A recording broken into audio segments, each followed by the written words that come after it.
Hello guys, welcome back to my channel. Today is the day 2 of our computer vision series. The link of the playlist is in the description below, so make sure to check out the entire series. Today we are going to talk about how we can input and output the data using the OpenCV. So if you guys have not installed OpenCV, you guys can do it by writing this command in your terminal. So once you are done with it, you are good to go. So we are going to talk about how we can read the image, write the image, and then we can visualize the image.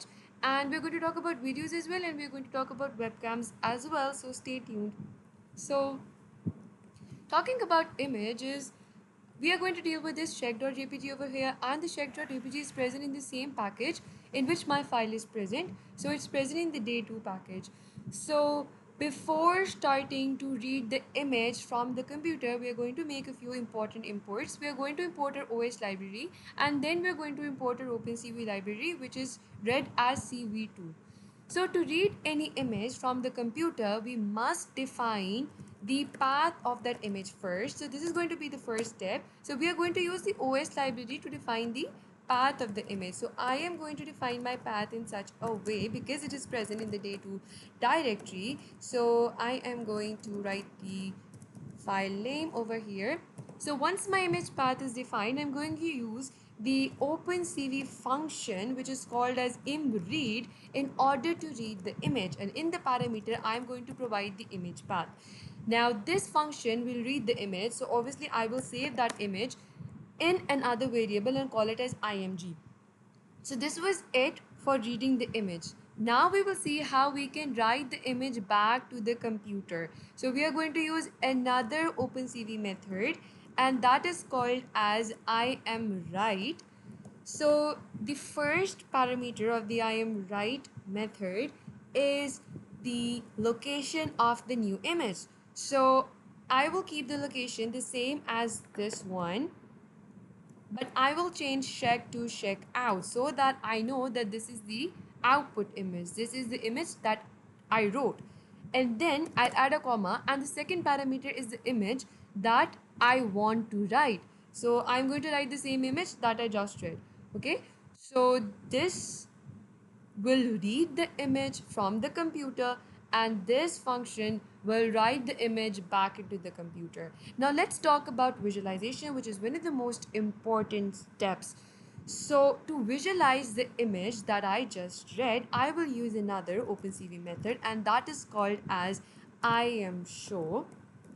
And inside IMShow, I will first write the name of my window in which my image will appear. So I will name it as image, and then I will pass the image that I want to visualize. Now this is not it. There's another important step that I must not miss, which is to call the wait key function and pass 0 as a delay in it. Now this step is very important and you must not miss this step. Now wait key means that the window will keep on displaying, it will keep on displaying itself until and unless I press another key. So it will keep on displaying forever or indefinitely until and unless I press any key. Okay, so I'll show you what happens if you don't write this, because it's very important to write it. So let's see. I have run the function, and this is the image that I read, and this is the image that I visualized. See, the name of the window is image, the name of the window is what I wrote over here.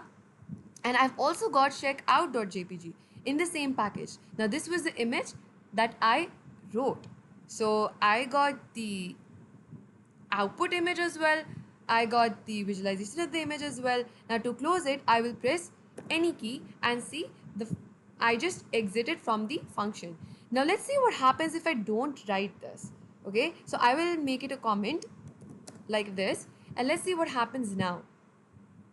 The function ran, the window opened, but just for a millisecond, and it just disappeared. So this is what happens when you don't write these functions. The window quickly opens and it quickly closes itself. Okay, so I can write even 5000 over here as well. So 5000 means 5000 milliseconds, which means 5 seconds. This means that the window will open up for 5 seconds and it will automatically close after 5 seconds.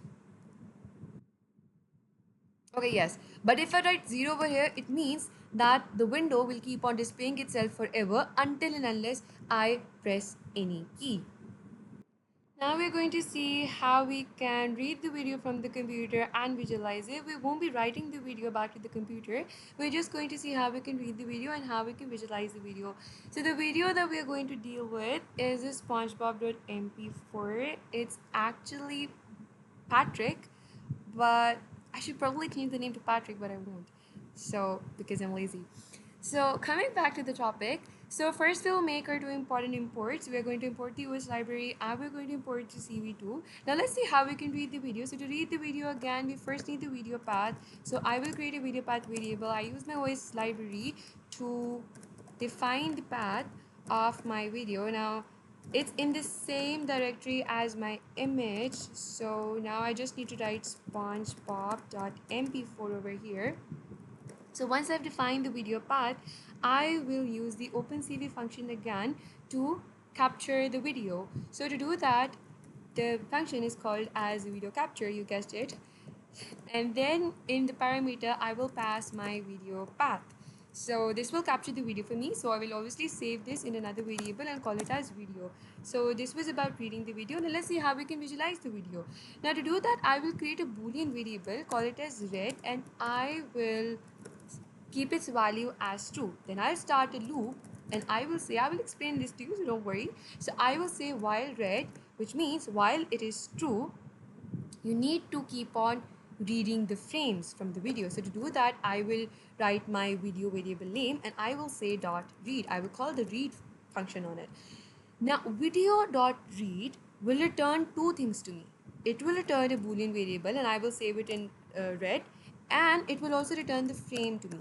Now as we all know that a video is composed of multiple frames.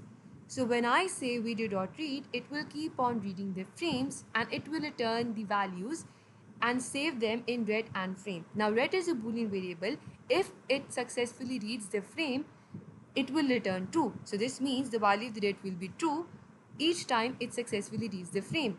But once the frames have ended, once the video has ended and there are no more frames left, the value of red will be false. Okay, so that's how we will know that the end of the video is reached, and it will also come out to the loop as well. So we can say that if the frame exists, if it has successfully read the frame, you can display it, you can visualize it, and we will use the same method that we used earlier to visualize, because the frame is just like an image, right? So we can use the imshow method, we can use the imshow function to visualize that frame. Okay, so I will name my window as frame and then I will display my frame.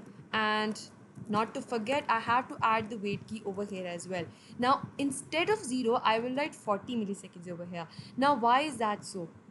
It's because the video that I chose had 25 frames per second. Now 25 frames per second means that one frame took 40 milliseconds. So that is why I have written 40 milliseconds over here. This means that one frame will be displayed and after 40 milliseconds it will automatically close and another frame will show up. So this will give me an impression, this will give an impression that I am watching a video. But in reality, the frames, the images are actually showing up, okay, and they are closing itself after 40 milliseconds. Now let's see if it actually gives an impression of a video or not. And yes, that's exactly the video we had, right? And after the video was done, after there were no more frames left, the window automatically closed, right? Okay, so when you're dealing with videos, it's important to write the two steps that I'm just going to write. So it's important to release the resources on the videos, release the resources that the OpenCV specified for the video while you were dealing with it. Okay, so you need to release all the resources as well, and you need to destroy all the windows as well using the OpenCV function. So it's important that you write these two steps when you are dealing with the webcam or the video. Okay, so it will work the same way obviously, but it will release the memory that was occupied due to this video. So that was it for the videos thing. Now we're going to talk about how we can read the webcam and how we can visualize the webcam. So to do that, first I'll make the import. I'll import my OpenCV.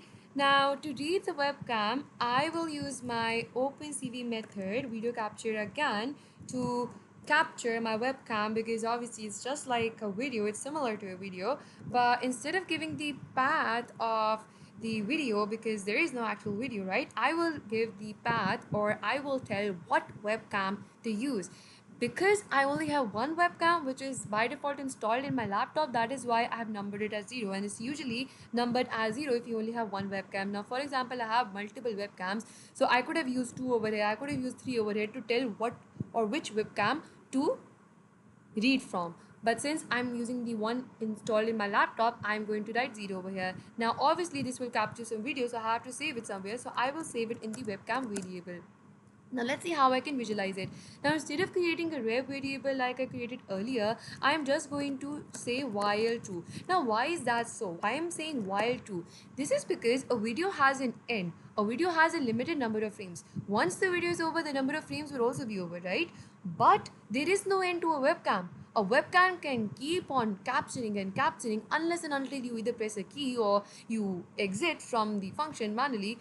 So obviously it will keep on reading the frame successfully as long as you are viewing it. So that is why we are writing while true over here. Now how we can read the frames, it's the same thing as we did for the videos. I'm going to call the read method on my webcam. I'm going to say webcam.read. It will return two things again. It will return the read variable to me, which is obviously a boolean. It will be true if it has read this frame successfully, which it will always be true, and the frame itself, the frame that it is reading.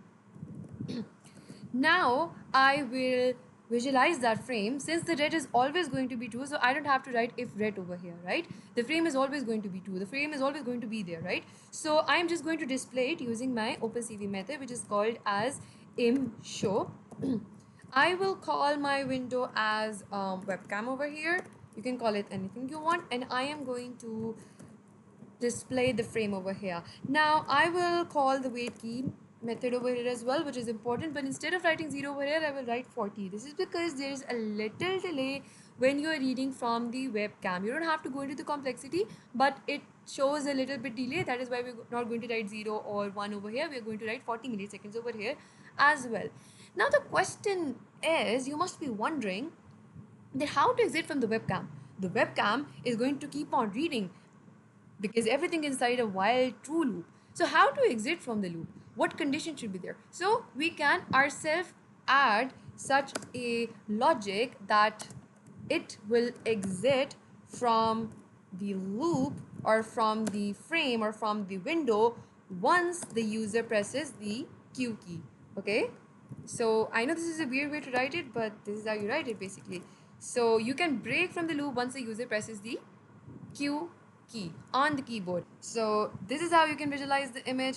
And two more important steps, let me just do them in a single go. You need to release the resources that were occupied by the OpenCV for this webcam, and then you need to destroy all the windows as well. So let me do that, and obviously I won't be showing my face to you. I will show you how the OpenCV works, but I will just show my roof to you guys.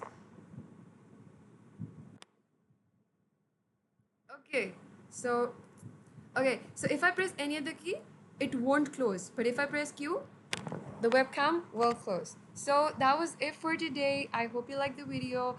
So stay tuned for the next one.